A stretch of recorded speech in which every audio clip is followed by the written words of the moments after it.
Are you a terrible training partner and don't even know it? Or do you train with some terrible training partners that you don't even realize how terrible that they are because maybe this behavior is normalized or not addressed at your gym? Poor training partners in Brazilian Jiu-Jitsu can impact your safety and longevity in the sport, as well as your motivation for the sport. The thing is that many crappy training partners don't even realize that they're crappy training partners. As proper training etiquette is so rarely taught in Brazilian Jiu-Jitsu gyms, let's look at what makes someone a good training partner as well as what makes someone a terrible training partner. Which one are you? Well, let's find out. Being reckless. Do you think that cranking submissions is an acceptable thing to do in training? Well, I hope it doesn't come as a surprise to you that cranking submissions is one of the worst things you can do to your training partners. No one should ever get hurt from a submission. Submissions should always be applied slowly with control in the training room. If you can finish a submission slowly, then you can finish it fast without a problem. Plus, learning how to finish slowly will develop your finishing mechanics and your understanding of how to control your opponent. And if your training partner isn't tapping, you can just let go instead of breaking their shit because they're stubborn and don't recognize the danger. Here's a funny clip at a tournament I competed in as a white belt where I let go of the armbar because I heard multiple pops to the elbow. He didn't tap, so we carried on and I got him again. When it comes to tournaments, it's absolutely your opponent's job to protect themselves. But at the same time, if you're competing against hobbyists and it's just for a $5 medal, then you can still apply care while ensuring you still get the finish. But in the gym, we can all protect each other and leave more than enough time to tap. But does being reckless only apply to cranking submissions? No. There are multiple techniques in Jiu-Jitsu that can be dangerous if forced or done at the wrong time. For example, I'll often hit balloon sweeps by bringing my opponent to the side rather than overhead, as I don't always trust my training partners to tuck their heads and I don't want to spike their heads on the mat. If you do go overhead and they're not tucking their head, you can simply tuck their head for them. You can look out for them. Another example is going for a hip throw when their foot is planted on the mat. If you force the throw when their foot is planted, you're going to blow out their knee. I know this from personal experience. When I tried to force a hip throw on my good friend and podcast co-host Joey, I forced the throw when his foot was planted on the mat and his kneecap ended up on the other side of his leg. I felt horrible and learned a strong and important lesson, unfortunately at his expense. So don't try to muscle through techniques that aren't there. Instead, be aware of what makes a technique dangerous and ensure you always do it safely. This should also be reinforced and taught by your instructor. When teaching at my gym, I always go over what can make a technique dangerous and what to avoid, what to look out for the person doing the move, and what to look out for the person that it's performed on. We all have jobs and lives that we need our bodies for. You don't need to temporarily or even permanently alter someone's physical ability because you really wanted that sub or you really wanted that sweep or takedown.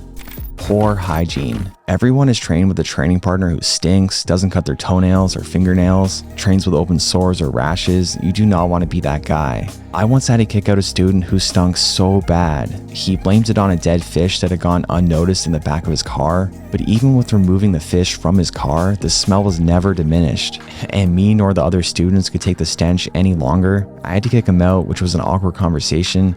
I'd like to avoid conversations like that in the future. Smell good, but at the same time, don't come drenched in cologne or perfume. That can be a bit much too. Bragging about submitting your training partners. I like when students share their achievements with me about good practitioners they've had success against, but I'm their coach and that kind of information doesn't need to be spread around the gym, nor is it overly relevant. Rolling is much different than competition. The goal isn't always to win, but to learn and train with your training partners. Sometimes I do get tapped out by lower belts because I'm having fun or messing around or I'm working on my defense. I don't always want to nor feel the need to dominate. Many are in the same boat, and if you tap someone good out, you don't need to brag about it. Keep your gym wins to yourself or your coach. No one cares who you tapped out and you'll just make yourself look like a prick.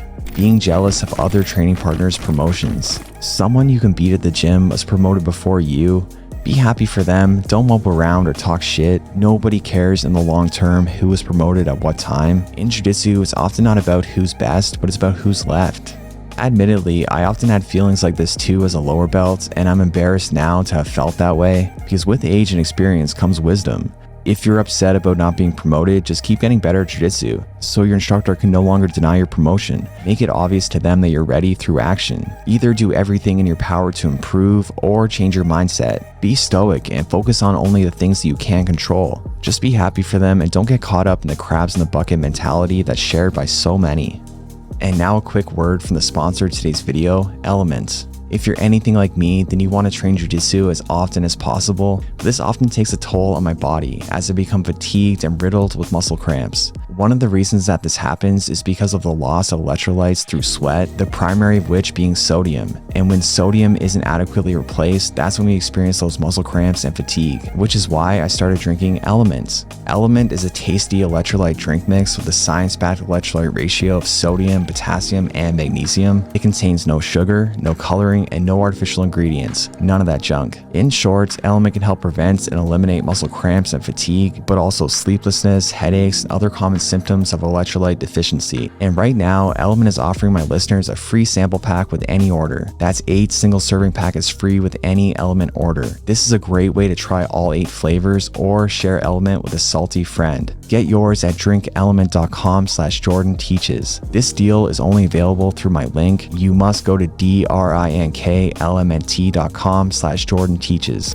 Freaking out when someone accidentally hits you in the face. Got hit in the face during a roll? Tough luck, but you know what? Jiu-jitsu is a combat sport. Bumps and bruises are going to happen no matter how safe you train. If someone accidentally hits you in the face, there's no need to retaliate with aggression.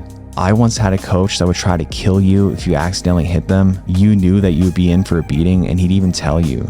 Of course, your training partner should be careful not to hit you by accident, and if they do it often, then you should definitely communicate and tell them that they're being reckless. But at the same time, I'm sure you've accidentally hit others with your foot or your knee. I still accidentally do it once in a while. It's better just to get on with it and keep rolling rather than be a whiner.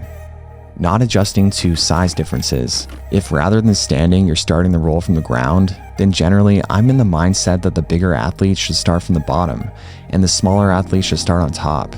My wife is about 130 pounds, and the amount of times I see guys way bigger than her start on top is just mind-blowing. Top position is where your size and strength will have the biggest advantage, and why should you start with such an advantage? In my case, when I roll with anyone, including bigger guys, I always start on the bottom because I want that disadvantage.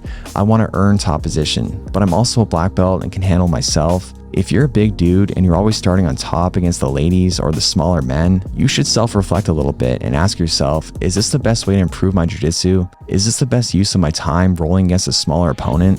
Many big guys are lacking in technicality in their guard because they stick to where they have the biggest advantage, top position. You also don't need to completely smash your smaller training partners with all your weight. Some of the best and toughest rolls I have at the gym are people I have over 50 pounds on, because I'm actively not using my strength advantage and instead using technicality only to win, rather than a boring roll where I just slowly smash the crap out of them and not let them move an inch. This should not be how you want to win against smaller training partners, but don't just let them do things to you either and not try.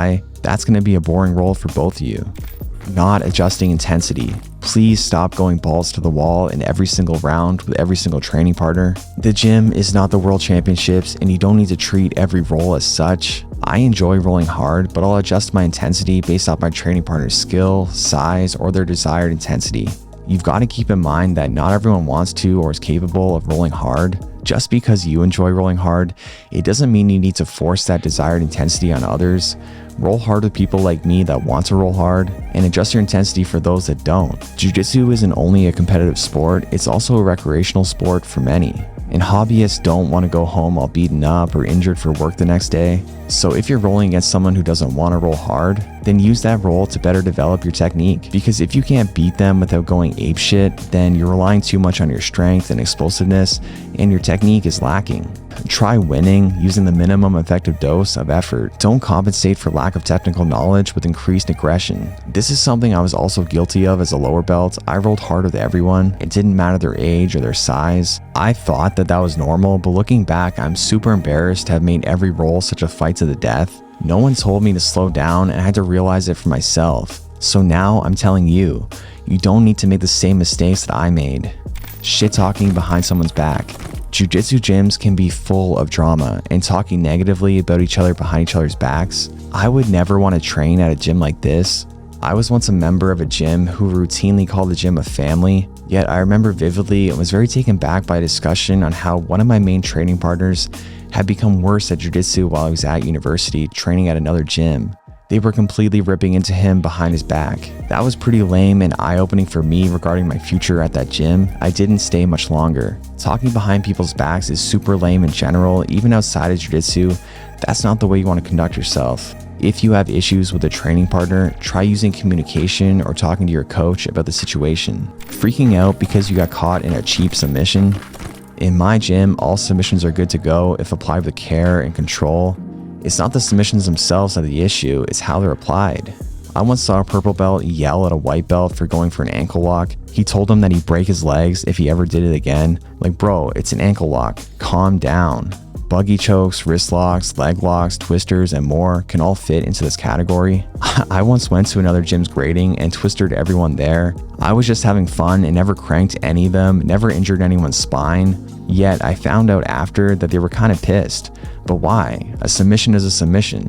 To me, there's no cheap submissions. If you don't like a submission, then don't get caught in it. But again, cranking submissions is what's not cool. And I'll certainly be selective of what techniques and submissions I use on people I've just met or don't know very well. I save all the dirty stuff for my friends.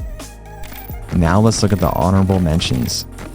Giving too much or too little resistance when practicing the technique taught in class, not paying attention and relying on your training partner to remember all the details that were taught, completely disengaging as you roll, asking to flow roll and then breaking the agreement about 20 seconds into the round, attacking injured areas of your training partner, and last but not least, behaving like a creep with female training partners. Is there anything that I missed or that you disagree with? Let me know in the comments. And once again, don't forget to get yourself a free copy of my Jiu-Jitsu Theory ebook and sign up for my newsletter. Links are in the description below. Alright, thank you for sticking around until the end of the video. If you're still here, please leave a comment or a fist bump, and I'll see you guys next time.